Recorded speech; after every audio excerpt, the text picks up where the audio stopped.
Nafuna ngimtshela ngeBhayibheli. Nafuna ngimtshela ngeBhayibheli. Lelo mazi uNkulunkulu mazi ukuthi umazi ukuthi yena. Yazi ngesikhathi kwabami bayisebenza kujantshi. Besebenza kujantshi ingane yakhe ilalela yena. Ngoba yena uNkulunkulu wakhe. Ingane yafika hamba nayo kujantshi. Befika kuyena kujantshi. Ingane aqedile ipimela ibanga ngapha nangapha. Kanti ingane yakhe ikujantshi. Athi Moses no. Weza amazwi amaningi bathi walizwa ilizwi loNkulunkulu. Walizwa izwi lababa wakhe walala phansi.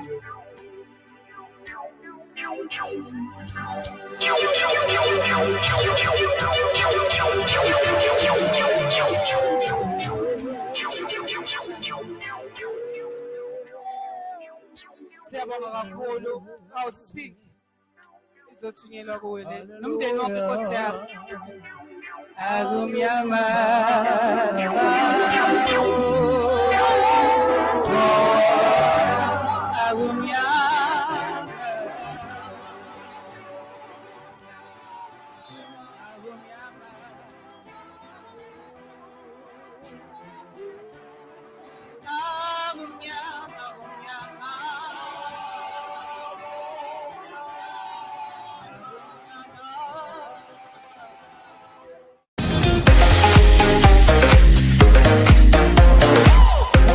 that was Rasta handing over drawing yakhe ayenzile noma umfanekiso kamama kaMampintsha awenzile ngelanga lakhe lomngcwabo. As you know guys ukuthi Rasta mangabe kushoniwe nje especially ama celebrity uyayenza isithombe bese ebhala lowo muntu lo suke eshonile then hand it over to ifamily yalowo muntu out of his good heart because suke ngaqashwe umuntu futhi suke ngazokhokhelwa umuntu kusuke nje kuumusa wakhe. So guys, he did the very same thing to umama kaMampintsha and would like to say thank you so much ngakho konke akwenzile. Ayike bese sibuyela la kumese simaphumulo guys.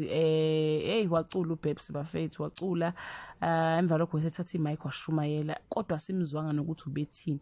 Ngibe ngisathe ngithi ngiyalalela ngiyalandela ujantshi umfana uMoses ubaba wakhe. Hayi bakithi akusenani ke kodwa do leave your comment below and share your opinion if kukhona nje okuzwile okuhlanganayo sitshela ukuthi uzweni.